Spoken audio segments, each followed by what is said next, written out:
Good morning সকলকে। আজকে রাখি পূর্ণিমার জন্য আমি এই ড্রেসটা পরেছিলাম। সুজি সবাইকে রাখি পূর্ণিমার অনেক অনেক শুভেচ্ছা দিল। সবার রাখি খুব ভালো কাটুক। আজকে মামনির রাখি শুরু হয়েছিল তার ছোট ভাই গোপালকে দিয়ে। সে তাকে প্রথম রাখি পরিয়ে দিল। আগের দিন যখন আমরা গড়িয়াহাটে গেছিলাম তখন গোপালের জন্য এই সুন্দর জামাটা আমি কিনে এনেছিলাম। আমার বাড়ির গোপালের জন্য আমি একটা এনেছি, যদিও সেটা পাঠানো হয়নি। পরের দিন যখন বাড়ি যাব তখন নিয়ে যাব। আজকে আমাদের মেনুতে ছিল 5 ফোড়ন চিকেন, পোলাও অ্যান্ড তার সাথে ছিল বাটার ফ্রাই। এরপরে শুরু হয়ে যাচ্ছে মামনির একে একে ভাইফোঁটার পর্ব। এটা আমাদের এক মামনির নাকি 2টো রাখি পরান, কারণ মামার যে নিজের দিদি সেও এক রাখি পাঠায়, সেটাও মামনিই পরিয়ে দেন। এরপরে হচ্ছে আমাদের মামা, পাশে বসে আছে আমাদের গুবলু।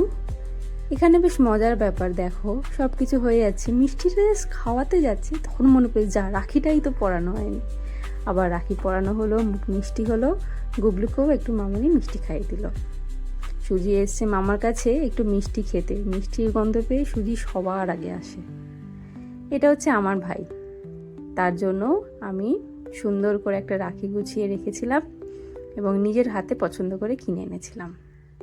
তার সাথে আমার এই রাখি পূরণ হলো। এবার রাখি তো শুধু রাখি পরানো, মিষ্টি খাওয়ানো, জল খাওয়ানো নয়, এখানে একটা দেনা পাওনার ব্যাপারও থাকে। তাই সেই দেনা পাওনাটা আমরা আগে মিটিয়ে নিলাম।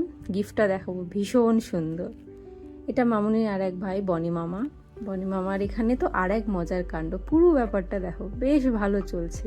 দিদি আর ভাই এরা শুধু খেতে আর খাওয়াতেই ভালোবাসে। মিষ্টি খেয়ে বেশ ভালো মিষ্টি সব গল্প হয়ে গেল। তারপরে মনে পড়েছে রাখি পরানো হয়নি, মামাও ভুলে গেছে আর মামুনিও পরাতে ভুলে গেছে। আবার সেই রাখি বের করা হয়েছে। তাদের মুখে দেখো, তারা হচ্ছে ঠিক আছে মিষ্টিটা না খেয়ে নিয়েছি, পরে রাখি পরাচ্ছি। যাই হোক, অবশেষে রাখি পরানো হয়েছে। আমাদের এই বনি মামার বিয়ে নিয়ে আমরা খুব এক্সাইটেড। আমি আগের দিন যখন গিফট কিনতে গেছিলাম, আমি বনি মামার জন্য বউ খুঁজতে গেছিলাম। আমি পিছনে লিখেও দিয়েছি যে এবার আসলে একটা বউ দরকার। এই ফটোটা এত সুন্দর পালকিতে বউ যাচ্ছে, এরকম একটা সিনারি, যেটার ফটোটা আমি পরে অ্যাটাচ করে দিয়েছি, তোমরা দেখে নেবে। এরপর আসি আমার ভাইয়ের দেওয়া গিফটটাতে। দেখো জাস্ট, এটা কোনো একটা বাস্তুমতে কিছু আছে আমি জানি না, সে যাই পারে হোক, কিন্তু জিনিসটা এত সুন্দর দেখতে। বোধি ট্রি নাম এই ট্রিটার। রাত্রিবেলায় সুজি বদমাইশি করার ও চোখ বেঁধে আমরা ওকে শাস্তি দিয়েছি। অনেক চেষ্টা করছে সেটা খুলে দেওয়ার। আজকের জন্য এটুকুনি, টাটা।